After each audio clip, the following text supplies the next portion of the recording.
Professeur Didier Raoult, vous avez diagnostiqué un grand nombre de cas ces dernières semaines à Marseille. Avez-vous constaté des évolutions concernant le génome du virus qui circule actuellement? Donc globalement, le virus qui circule actuellement a un certain nombre de spécificités. Pour l'instant, la mortalité qu'on observe est plus basse que ce qu'on avait observé pour la première partie, puisque dans la première partie, on avait une mortalité qui était de 2,1% chez les patients hospitalisés à la PHM, et que là, on a 0,5%. Peut-être que les choses évolueront, mais pour l'instant, on a l'impression qu'on est un peu dans la dynamique actuelle. Vous voyez, sur ces données, encore une fois, toutes ces données, je sais que là, on pense que on peut raconter des histoires, on ne peut pas raconter d'histoires quand on parle de chiffres qu'on est obligé de rapporter à l'ARS, ou que l'assistance publique est obligé de raconter à l'ARS. On ne peut pas inventer les chiffres. Les chiffres sont terribles, ils existent, c'est la seule chose qui m'intéresse. Ici, vous avez ce chiffrage, qui est un chiffrage qui est fait par Santé publique France, et donc d'ailleurs, on a la chance d'avoir maintenant vraiment les données disponibles pour pouvoir travailler à regarder. Vous voyez la mortalité, peut-être qu'elle va... ça, c'était il y a 2 semaines. On verra peut-être qu'elle monte de manière très significative dans les jours à venir. C'est possible. Pour l'instant, ce qu'on a vu, si on regarde maintenant tout ce qui s'est passé depuis le début de l'année, alors j'ai pris Marseille et Paris parce que c'est 2 villes dans lesquelles la maladie a été épidémique. Vous voyez que la mortalité à Marseille, à côté de celle de l'année 2018 ou de l'année 2019, n'a pas été significative dans tout le courant de l'année. Donc il n'y a pas eu plus de morts à Marseille en 2020 pour l'instant qu'en 2018. Donc peut-être que c'est un drame qui s'est passé, mais ça ne s'est pas passé ici, ce drame. Alors c'est peut-être pas partout pareil, il y a eu manifestement beaucoup plus de morts. Mais donc il y a une vraie... faut garder, faut raison garder pour l'instant. Il faut s'occuper des gens, il faut les soigner. Et bien entendu, il y a des morts. Mais comme vous voyez ici dans cette représentation, qui sont tous les morts qu'il y a eu à Marseille à l'assistance publique, vous les voyez par tranche d'âge. En réalité, cette malheureuse est morte avec le Covid, mais pas à cause du Covid. Et vous voyez les morts que nous avons eues à l'IHU, qui sont en rouge. Vous voyez, nous avons une personne qui est morte qui avait moins de 59 ans en tout. D'accord. Le reste, c'est ce qui a été traité ici. Donc le reste, c'est l'assistance publique hors IHU. Et ici, c'est la même courbe, mais la différence étant ceux qui ont eu 3 jours de traitement, donc on peut évaluer, qui sont en rouge aussi. Et vous voyez que la distribution des âges est celle-ci, c'est-à-dire bien sûr, c'est des gens qui avaient une espérance de vie très courte. Et encore, on ne met pas dedans les pathologies. Dans les quelques personnes qui viennent de mourir dans l'épidémie actuelle, il y en avait au moins 3 qui avaient des cancers métastasés qui étaient en phase terminale, et les autres qui sont âgés et diabétiques. Et donc, encore une fois, c'est bien, il faut s'occuper des choses quand elles sont là. Moi, je me demande si on avait testé l'année dernière ou l'année d'avant la fréquence des rhinovirus dans les gens qui rentraient dans les réanimations, dans les gens qui sont morts alors qu'ils avaient des espérances si courtes, on n'aurait pas eu des taux encore plus élevés parce que le rhinovirus était associé...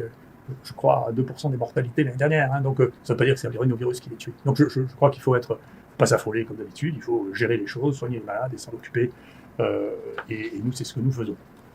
Sur les séquences de virus, c'est très intéressant. Les séquences que nous avons, qui circulent actuellement, sont pratiquement que des séquences. Il y a 7 nouveaux virus avec des mutations différentes. Aucun de ces virus ne circulait avant mai. De ces 7 virus, il n'y a que 2 séquences qui ont été décrites une fois dans le monde, donc qui sont vraiment complètement nouveaux. Le premier est arrivé en bateau, c'est ce qu'on appelle le Marseille 1. Il a donné une épidémie qui a dû toucher à peu près 80 personnes et puis il a disparu. Et ces virus ont quelque chose en commun, ils ont des mutations que l'on voit dans les génomes qui se dégradent. C'est-à-dire il y a une mutation d'une base que l'on voit quand les génomes ne sont plus réparés. Et donc il y a une augmentation considérable de la variabilité du virus actuellement. Elle est beaucoup plus variable, 10 fois plus variable maintenant que ce que l'on avait dans tous les génomes que nous avions avant mai.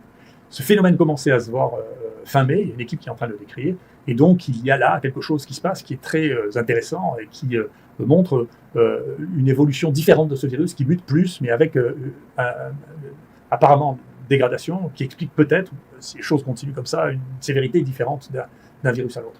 Enfin, il vient de sortir quelque chose qui répondra peut-être aux inquiétudes concernant le phénomène étrange de ce virus, c'est qu'une équipe est en train de mettre en évidence que ce virus a été parasité par un petit bout de gène, on appelle les éléments mobiles, que nous on a décrits chez les virus, on a été les premiers décrits chez les virus qui s'appellent les transpovirons, et qui vient de virus d'insectes, et qui est venu se mettre sur ce virus. Donc c'est probablement pas du tout une manipulation volontaire, c'est la nature fait beaucoup plus de manipulation que les hommes, l'imagination terrible de la nature.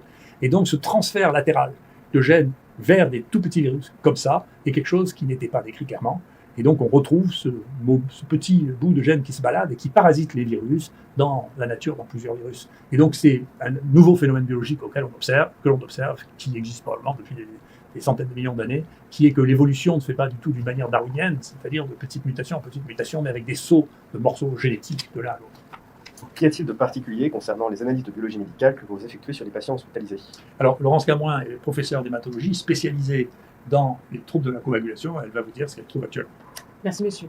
Bien, ce virus est associé, on sait depuis le début, à des troubles de l'hémostase avec des modifications des paramètres de la coagulation et des manifestations cliniques sévères avec des embolies pulmonaires et des événements thrombotiques.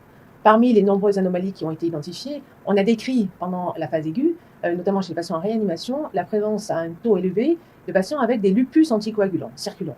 Ces anomalies exposent à un risque thrombotique et actuellement, on ignore le rôle de ces anomalies dans la survenue des complications thrombotiques. On a très récemment, on s'est intéressé aux patients qui ont développé un Covid durant la période estivale, du mois de juin au mois d'août, fin août, et on a décrit une prévalence de ces anomalies à la hauteur de 60% chez les patients hospitalisés, dans ce qui correspond à ce qui avait été précédemment décrit, et très intéressant, chez 25% des patients qui étaient gérés en ambulatoire, c'est-à-dire non hospitalisés. Donc le rôle actuel de ces anticorps reste encore à démontrer, mais c'est un point d'appel qui pourrait peut-être participer aux événements thrombotiques observés. Et qu'est-ce que cela change concernant le traitement des patients? Alors, on a des travaux qui ont démontré que l'hydroxychloroquine avait un intérêt chez les patients porteurs de ces anomalies biologiques, avec notamment une diminution du taux de ces anticorps chez les patients et, dans certains travaux, une diminution du risque d'événements thrombotiques. Ces données cliniques sont d'ailleurs confirmées par des modèles in vitro et des modèles animaux. Donc, en pratique, si vous voulez, c'est un élément de plus qui n'est pas étonnant, si vous voulez, parce que si on donne de l'hydroxychloroquine chez les gens qui ont un lupus, et qui s'appelle un lupus anticoagulant, c'est pas tellement étrange. C'est des anticorps qui sont, qu'on appelle des anticorps antiphospholipide essentiellement, qui sont en cause, sont des anticorps des auto-anticorps, c'est-à-dire c'est de l'auto-immunité, et le Plaquenil a été un des tout premiers traitements avec la corticothérapie de l'auto-immunité. Et si les deux traitements sur lesquels les gens qui n'ont pas d'excitation symbolique sont d'accord, c'est que la cortisone joue un rôle à un moment et que l'hydroxychloroquine joue un rôle à un moment. Et ça, c'est probablement du fait de ces réactions auto-immunes qui sont entraînées par cette maladie.